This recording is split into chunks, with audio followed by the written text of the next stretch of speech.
Hello বন্ধুরা, কেমন আছেন সবাই? আশা করি সবাই খুব ভালো আছেন। তাহলে চলুন আর দেরি না করে আজকের ভিডিওটি শুরু করা যাক। মহাভারতে ভগবান শ্রীকৃষ্ণের বাণী ও শ্রীকৃষ্ণের উপদেশ মানুষের জীবনে শ্রীমদ্ ভগবদ্ গীতার থেকে কার্যকরী উপদেশ আর কেউ কখনো দিতে পারেনি বলে জানিয়েছেন বিশেষজ্ঞরা। গীতার এমনই কয়েকটি অমূল্য উপদেশ আজ জেনে নেব আমরা। কর্মযোগ। শ্রীকৃষ্ণ অর্জুনকে নিষ্কাম কর্মের উপদেশ দিয়েছেন।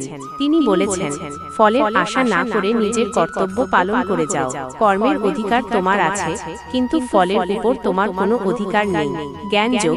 আত্মজ্ঞান লাভের মাধ্যমে মোক্ষ লাভ সম্ভব। শ্রীকৃষ্ণ বলেছেন, তোর ভয় পাওয়ার কোনো কারণ নেই। ভক্তিযোগ। ঈশ্বরের প্রতি গভীর ভক্তি ও শ্রদ্ধা থাকলে মোক্ষ লাভ করা যায়। শ্রীকৃষ্ণ বলেছেন, যে ব্যক্তি আমাকে ভক্তি করে আমি তার প্রতি প্রসন্ন হই। সমত্বযোগ। সুখ দুঃখ, লাভ ক্ষতি, জয় পরাজয় সব অবস্থায় স্থির থাকা।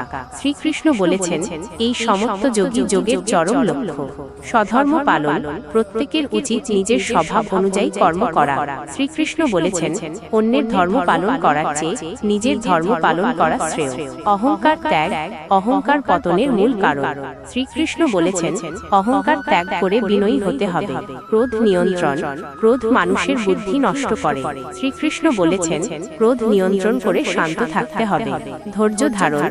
যে কোনো পরিস্থিতিতে ধৈর্য ধারণ করা উচিত। শ্রীকৃষ্ণ বলেছেন, ধৈর্য ধরলে সাফল্য অবশ্যই আসবে। আত্মবিশ্বাস। নিজের উপর বিশ্বাস রাখা উচিত। শ্রীকৃষ্ণ বলেছেন, আত্মবিশ্বাস থাকলে যে কোনো কঠিন কাজও সহজ হয়ে যায়। সত্যের পথে চলা। সর্বদা সত্যের পথে চলা উচিত। শ্রীকৃষ্ণ বলেছেন, সত্যের জয় সর্বদা। ভিডিওটি ভালো লাগলে লাইক, কমেন্ট ও শেয়ারের পাশাপাশি চ্যানেলটি সাবস্ক্রাইব করে আমাদের উৎসাহিত করুন। আকর্ষণ